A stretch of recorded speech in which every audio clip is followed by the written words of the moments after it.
my country heavily depends on agriculture.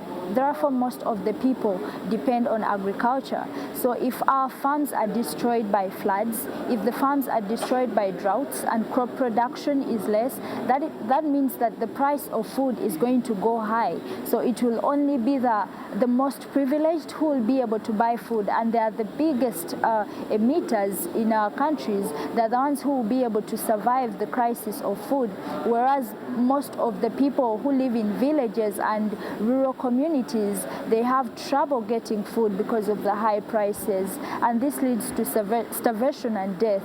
Literally, in my country, a lack of rain means starvation and death for the less privileged.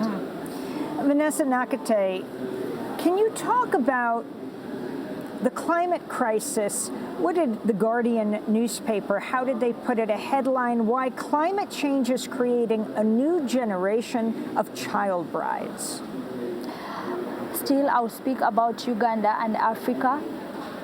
Most of these things happen with the rural communities because as they depend on farms, they really don't have any other hope. So if their only hope is destroyed, that means they are left in total poverty.